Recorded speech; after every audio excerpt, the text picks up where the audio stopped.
دیکھو اس میں نظر تو برحق ہے، لگنے کا امکان ہوتا ہے، لیکن ہر وہ چیز جس کا امکان ہو ضروری نہیں ہے کہ وہ لازمی ہو بھی جائے۔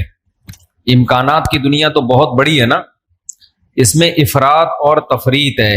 کچھ لوگ تو ایسے ہیں جو نظر کے وجود ہی کو نہیں مانتے، وہ کہتے ہیں نظر سرے سے لگتی ہی نہیں ہے، اور کچھ لوگ کہتے ہیں ایسے ہیں کہ اس میں بہت مبالغہ کرتے ہیں، ان کو ہر وقت لگ رہی ہوتی ہے ان کے رائے کے مطابق کہ اس کو لگ گئی، اس کو لگ گئی، اس کو لگ گئی، یہی چلتا رہتا ہے پروگرام۔ تو نہ اس میں وہمی بننے کی ضرورت ہے اور نہ نظر کا انکار کرنا جائز ہے ہمارے لیے۔ جو لوگ نظر کا انکار کرتے ہیں نا، وہ ہیں سیکولر لوگ، لبرل لوگ جو شریعت کو نہیں مانتے۔ وہ کہتے ہیں اس کی کیا دلیل ہے؟ بھائی ہمارے پاس دلائل، مشاہدہ بھی دلیل ہوتی ہے، لیکن وحی خود دلیل ہے ہماری نظر میں۔ وحی جب نبی صلی اللہ علیہ وسلم نے بتا دیا کہ العین حق، نظر برحق ہے، تو ہمارے لیے یہ بھی ایک دلیل ہے۔ اب کوئی رسول کو مانتا ہی نہ ہو، اللہ کو مانتا ہی نہ ہو، تو وہ نہ مانے، وہ اس کا ہیڈیک ہے۔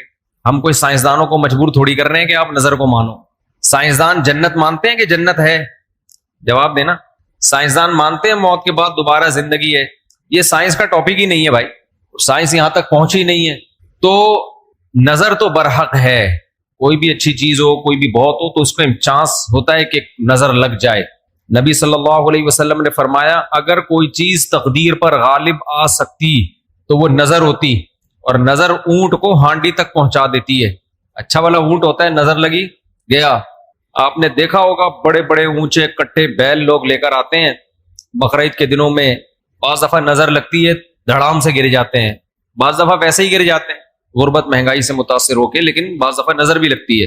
تو ہمارے پاس جو نظر کے برحق ہونے کی دلیل ہے وہ رسول اللہ صلی اللہ علیہ وسلم کا قول۔ اسی وجہ سے یعقوب علیہ السلام نے جب اپنے بیٹوں کو مصر بھیجا تو خوب لمبے خوبصورت بیٹے تھے، تعداد میں بھی زیادہ تھے، تو ان سے کیا فرمایا؟ لا تدخلوا من باب واحد وادخلوا من ابواب متفرقہ۔ اے میرے بیٹو، ایک دروازے سے داخل نہ ہونا، متفرق دروازوں سے داخل ہونا، کیونکہ ایک ہی گیٹ سے جب جائیں گے نا، ایک باپ کے 11 بیٹے اتنے خوبصورت اور لمبے لمبے اور خوبصورت جوان، تو لوگ بولیں گے یار کیسا خوش قسمت باپ ہے جس کے 11 بیٹے ہیں۔ سمجھتے ہو کہ نہیں سمجھتے؟ آج کل تو فیملی پلاننگ نے نظر کا چانس ہی ختم کر دیا، 2 بچے ہوتے ہیں وہ بھی اچھے نہیں ہوتے۔ تو یہاں قرآن سے بھی ہمیں، حدیثوں سے بھی پتہ چلتا ہے کہ امکان ہے، لیکن ایک بات یاد رکھو، دنیا میں یہ بہت امپورٹنٹ بات ہے، کاش اس کو سمجھ جاؤ، یہ تجربوں کا نچوڑ ہے جو میں آپ کے سامنے پیش کر رہا ہوں۔ امکانات کی بیس پہ یقینی دعوے کرنا یہ تمام گمراہیوں کی بنیاد ہے۔ جادو کا بھی امکان ہوتا ہے، کسی پہ جادو ہو جائے، ہزاروں میں کسی ایک پہ، لیکن روحانی عامل کے پاس جب آپ جاؤ گے کہے گا آپ پہ بھی جادو، آپ پہ بھی جادو، آپ پہ بھی جادو، آپ پہ بھی جادو۔ جب آپ کرو گے نا کہ بھائی مجھ پہ جادو کیسے ہے، تو کہے گا کیا جادو برحق نہیں ہے؟ سمجھ میں آ رہی ہے بات؟ ڈاکٹر یہ بدماشی کبھی نہیں کرتا۔ آپ ڈاکٹر کے پاس جاؤ، آپ کے گردے میں پین ہو رہا ہے، وہ چیک کرے گا کہ گیس کا پین ہے یا پتھری کا پین ہے، کیونکہ ڈاکٹر اس کا علم ہے باقاعدہ۔ وہ کبھی یہ نہیں کہے گا کہ پتھری ہے بس تکا مار دیا، بھائی ڈاکٹر صاحب پتھری کا پین کیوں ہے؟ تو وہ جواب میں کہ کیا گردوں میں پتھری ہوتی نہیں ہے کیا؟ آپ بولو گے ہوتی تو ہے، میرے ہے یا نہیں ہے، مجھے تو یہ تو بتاؤ۔ حالانکہ گردوں میں پتھری ہونے کا جتنا چانس ہے نا، جتنی پرسنٹیج 100 میں، جادو کی اس سے بھی کم ہے، ہزاروں میں کسی ایک پہ ہوتا ہے جادو۔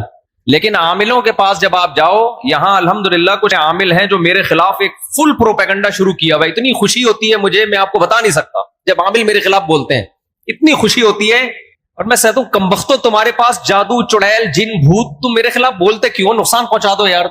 تو اس سے ان کا کمزور ہونا اور ثابت ہو جاتا ہے کہ یہ ان تلوں میں تیل نہیں ہے۔ خیر میں نظر کے موضوع کو مکمل کروں، کیونکہ روحانی عاملوں کی بات آتی ہے تو مجھے ان کے خلاف بولنے میں سا خون بڑھتا ہے، میرا ایک دم جوش میں آ جاتا ہوں، ایسا لگتا ہے کچھ نہیں بھی کھایا ہو پاور آ جاتی ہے باڈی میں۔ ان کے خلاف بولنے میں مزہ بہت آتا ہے، صرف مسجد کا تقدس ہے، باہر آؤ تو اس طرح نہیں بولوں گا، انگلش میں بھی گالیاں دوں گا، پنجابی میں بھی، اردو میں بھی۔ یہاں بڑے بڑے عامل ہیں جو بڑے پنپ رہے ہیں، اور ہمارے بڑے بڑے مولانا جا جا کے نا ان کو پروموٹ کر رہے ہیں، بے شرموں کو، ان بے غیرتوں کو۔ خیر فی الحال اتنی گالی کافی ہے۔ تو اچھا میں کیا کہہ رہا تھا یار، عاملوں کے ٹاپک آتا ہے تو اتنی خوشی ہوتی ہے۔ جی نظر کی بات کر رہا تھا میں۔ تو نظر میں جو ہے نا لگنے کا چانس ہوتا ہے، یہ ہے، لیکن چانس سے فائدہ اٹھا کے ہر ایک کو یہ کہنا کہ تم پہ جادو ہے، تم پہ نظر ہے، تم پہ یہ ہے، ڈاکٹر یہ کام نہیں کرتا. شوگر کا چانس ہوتا ہے آپ کو کہ شوگر ہے، لیکن یہ تو نہیں کہ ڈاکٹر جب تک کمپلیٹلی تحقیق نہ کر لے ڈاکٹر نہیں کہے گا تمہیں شوگر ہے، تمہارے گردوں میں پتھری ہے، تمہارے پیٹ میں یہ مسئلہ ہے. حالانکہ امکانات تو ہوتے ہیں، لیکن آپ یہ جو ڈرامے باز لوگ ہیں نا روحانی عامل، ان کے پاس جاؤ گے نظر ہی لگی ہوئی ہے آپ کو، لازمی کیا لگی ہے؟ کیونکہ جب کسی کے پاس کوئی فن نہیں ہوتا، علم نہیں ہوتا، تو وہ سب کچھ جانتا ہے. پھر سمجھ رہے، ڈاکٹر کے پاس علم ہوتا ہے کڈنی کا، لہذا تحقیق کرے گا، 100 میں 2 کو کہہ دے گا تیرے گردے خراب ہیں. عاملوں کے پاس چونکہ جن چڑیل بھوت کا علم ہوتا ہی نہیں ہے، لہذا ہر ایک پر جن بھی ہے، چڑیل بھی ہے، اور بھوت بھی ہے، اور نظر بھی ہے، اور موکل بھی ہیں، اور حمزات بھی ہیں، اور پتہ نہیں کیا کیا ہے، ڈرامے بازی. سمجھتے ہو؟ جب ان کو بولو کہ کیا دلیل ہے، تو بھائی امکانات کی دنیا میں امکان کہ فلانے پہ لگ گئی تھی، فلاں پہ لگ گئی تھی، تو خوب سمجھ لو امکانات کی بیس پہ یہ کہنا کہ ابھی دیکھو ایک مولانا صاحب کا کلپ آیا، انہوں نے کہا کہ نبی صلی اللہ علیہ وسلم نے فرمایا کہ ہر بیماری کی دوا اللہ نے رکھی ہے دنیا میں، یہ صحیح حدیث ہے. پھر انہوں نے ایک دوا بتائی کہ یہ شوگر کی بہترین دوا ہے. بھائی آپ ڈاکٹر ہو، آپ سائنٹسٹ ہو، کہہ رہے میں نے یہ کہیں سے نکالی ہے. ڈاکٹر کہہ رہے ہیں شوگر ایک اسٹیج پہ پہنچنے کے بعد لا علاج ہے، یہی کہتے ہیں نا ڈاکٹر.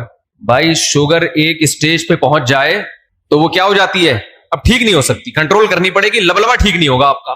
لیکن انہوں نے کہا کہ دیکھو ہر بیماری کی اللہ نے شفا پیدا کی ہے، تو یہ میڈیسن، یہ کوئی دیسی نسخہ ہے، یہ شوگر ٹھیک کر دے گا. اب دلیل کیا دے رہے ہیں؟ ہر بیماری کی اللہ نے دوا پیدا کی، یقیناً کی ہے، لیکن کیا وہ آپ کو معلوم ہے؟ کیا وہ دوا یہ ہے جو آپ پیش کر رہے ہیں؟ اس کی کیا دلیل ہے؟ بھائی بہت ساری دوائیں لوگوں کو معلوم نہیں ہے. تو اب یہ سمجھیں کہ 2 انتہائی میں جلدی سے کمپلیٹ کروں اس موضوع کو، کہ نظر لگنے کا چانس ہوتا ہے، لیکن یہ نہیں ہے کہ جو بھی کوئی اچھی چیز ہوگی کچھ بھی ہو جائے اس کو نظر ہی لگی ہے. تو یہ وہم کی دنیا سے باہر نکلنا چاہیے. جو سیکولر لبرل لوگ ہیں جو نظر کا بالکل انکار کرتے ہیں، وہ کہتے ہیں فلاں فلاں پہ کیوں نظر نہیں لگی، وہ اتنے ہینڈسم، اتنے خوبصورت لوگ ہیں، فلاں کی آواز اتنی اچھی، ان پہ نظر کیوں نہیں لگی. تو اب اصول سمجھیں، نظر لگنے کے لیے علماء نے قاعدہ ضابطہ بیان کیا ہے، جو چیزیں مشہور ہوتی ہیں نا ان کو اکثر نظر نہیں لگتی. نظر ہمیشہ اچھمبے کی چیز کو، اچانک، جیسے میں لوگوں سے کہتا ہوں بھائی آپ انتہائی غریب تھے، سائیکل بھی نہیں تھی آپ کے پاس، اچانک آپ کے پاس بہت زیادہ پیسہ آ گیا، اور علاقہ بھی وہی ہے، رہتے اسی غریبوں کے محلے میں ہو، گندے نالے پہ رہتے ہو، سائیکل پہ تھے، اچانک لینڈ کروزر آ گئی آپ کے پاس. یہ جو اچانک والا کام ہوا ہے نا، اس میں نظر لگنے کا چانس ہوتا ہے. سمجھ میں آ رہی ہے بات؟ اب دیکھو یعقوب علیہ السلام کے بیٹے مصر میں ان کے ساتھ ہی رہتے تھے، سوری مصر میں نہیں، شام میں ساتھ رہتے تھے. وہاں یعقوب علیہ السلام نے نظر سے بچنے کا یہ والا اہتمام ہمارے علم میں نہیں ہے کہ بچوں کو کہو دروازے سے الگ الگ جایا کرو، ایک ہی دروازے. لیکن جب مصر جا رہے ہیں نا، اجنبی جگہ ہے، وہ لوگ یعقوب علیہ السلام کے بیٹوں سے مانوس نہیں ہیں. وہاں یعقوب علیہ السلام نے کہا ایک نئی جگہ پہ جا رہے ہو، اچانک اتنے بیٹے جب لوگ دیکھیں گے نا خوبصورت، وہاں چانس ہے. تو اس سے پتہ چلتا ہے کہ اپنی نعمت کو آہستہ آہستہ ایکسپوز کرنا چاہیے. سمجھتے ہو کہ نہیں سمجھتے؟ آہستہ آہستہ کیا کرنا چاہیے؟ پہلے پہلی ہو پھر دوسری، استغفر اللہ، یعنی آہستہ آہستہ. ایک کمارا آدمی جس کو کوئی رشتہ نہیں دے رہا، اچانک 4 بیویاں لے کے گھوم رہا ہے، تو چانس ہوتا ہے اس کے نظر لگنے کا. اس لیے ایک دم سے نہیں، تھوڑا تھوڑا آہستہ آہستہ. پہلے ایک پہلی ہوگی، دوسری میں کچھ پٹو گے، تھوڑی بےزتی ہوگی، تھوڑی عزت ہوگی، کچھ لڈو کچھ گالیاں مل جل کے، پھر تیسری. تو اس طرح کر کے چلانا، ٹھیک ہے؟ تو اچانک کوئی نعمت آتی ہے تو اس پہ نظر لگنے کا چانس ہوتا ہے. دوسری بات یہ ہے کہ نظر سے بچنے کے لیے جو نبی صلی اللہ علیہ وسلم نے دعائیں بتائی ہیں، ان دعاؤں کا اہتمام کرنا چاہیے. اعوذ بکلمات اللہ التامہ من کل شیطان وہامہ ومن کل عین لامہ، یہ دعا پڑھنی چاہیے. اور اپنی نعمت کا اظہار ان لوگوں کے سامنے کرنا چاہیے جو آپ سے محبت کرتے ہیں، وہ خوش ہوں گے. بعض دفعہ انسان دوسرے سے محبت کے دعوے کرتا ہے لیکن جیلس ہو جاتا ہے. وہ جب آپ اس کو بتاتے ہیں نا میرے پاس اتنا پیسہ، میری ارننگ اتنی ہو گئی، تو وہ اندر اندر سے جل رہا ہوتا ہے. تو حاسد کی نظر لگنے کا چانس زیادہ ہوتا ہے. سمجھتے ہو؟ تو اپنی نعمت ہر ایک کے سامنے نہیں بیان کرنی چاہیے. بعض دفعہ اپنی نظر بھی لگتی ہے انسان کو، تو خود پسندی میں، عجب میں مبتلا نہیں ہونا چاہیے. جب بھی کوئی نعمت ہو، آدمی کیا کہے؟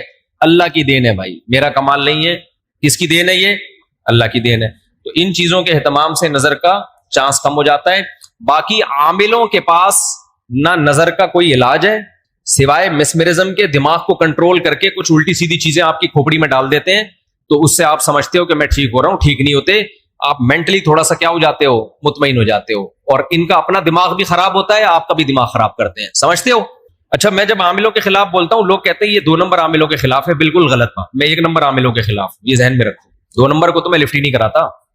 میں ان عاملوں کے خلاف ہوں جن کو علماء بزرگان دین سمجھتے ہیں کہ بہت بڑی پہنچی ہوئی چیز ہے یہ. میں ان کو 2 نمبر سمجھتا ہوں. یہ کخ بھی نہیں کر سکتے, سمجھتے ہو, یہ کچھ بھی نہیں کر سکتے, چاہے امریکہ میں ہو, چاہے جاپان میں ہو, چاہے پاکستان میں ہو, چاہے کراچی میں ہو, چاہے پنجاب میں ہو, سب ایک جیسے ہیں. اس لیے اپنے آپ کو بچاؤ ان فضول لوگوں سے. اچھا بھائی, حضرت محمد صلی اللہ علیہ وسلم پر جادو کے اثرات سے متعلق اہل سنت کا کیا عقیدہ ہے؟ نبی پر جادو ہوا تھا, بخاری مسلم سے ثابت ہے, لیکن ہوا کیوں تھا؟ آپ کہیں گے نا, ایک طرف تو آپ کہہ رہے ہیں جادو اتنی آسان نہیں ہے, ہزاروں میں کسی ایک پہ, تو پیغمبر پہ ہو گیا. دیکھو, کچھ چیزیں نبی صلی اللہ علیہ وسلم کے ساتھ ایسی ہوئی ہیں جن میں کوئی حکمت تھی. یہودی آپ کو جادوگر کہتے تھے, جادوگر جادوگر. اللہ نے تھوڑا سا اثر ہونے دیا تاکہ یہودیوں کو الزام لگانے کا موقع نہ ملے. جادوگروں پہ جادو کا اثر نہیں ہوتا, تو تھوڑا سا اثر اللہ نے ہونے دے دیا. اتنا اثر کہ آپ کبھی کبھار بھولنے لگے کچھ چیزیں, کچھ کام کیا ہوتا آپ کو یاد نہ ہوتا. اس سے زیادہ اثر نہیں ہوا آپ کے اوپر. اور یہ اثر اس لیے اللہ نے ڈالا تاکہ لوگوں کو یقین آ جائے آپ بشریت میں کامل ہیں اور آپ جادوگر نہیں ہیں. اصل مقصد یہ الزام کی نفی تھی. اگر یہ اتنا آسان ہوتا تو ابو بکر پہ کیوں نہیں ہو گیا میرے بھائی, حضرت عمر پہ کیوں نہیں ہو گیا, حضرت عثمان پہ کیوں نہیں ہو گیا, سیدنا علی پہ کیوں نہیں ہو گیا؟ یہ تو ایک تماشا بنا لیتے لوگ. فرعون کے موسیٰ علیہ السلام کے مقابلے میں جادوگر آئے ہیں. آپ لوگ کو آواز صحیح آ رہی ہے؟ گونج تو نہیں رہی ہے آواز؟ مجھے تو گونج رہی ہے آواز. بھائی, موسیٰ علیہ السلام کے مقابلے میں جادوگر آئے. قرآن کہتا ہے یخیل الیہ من سحرہم انہا تسعی. جادوگروں نے دماغ کو ایسا کیپچر کیا ہے کہ دیکھنے میں ایسا لگا کہ یہ لاٹھیاں نہیں بلکہ سانپ ہیں. حقیقت میں وہ لاٹھیاں سانپ نہیں بنی تھی, دماغ میں کچھ انہوں نے ایسا کیا ہے نا کہ یخیل, خیال پیدا ہوا کہ یہ لاٹھیاں نہیں بلکہ کیا ہے, سانپ.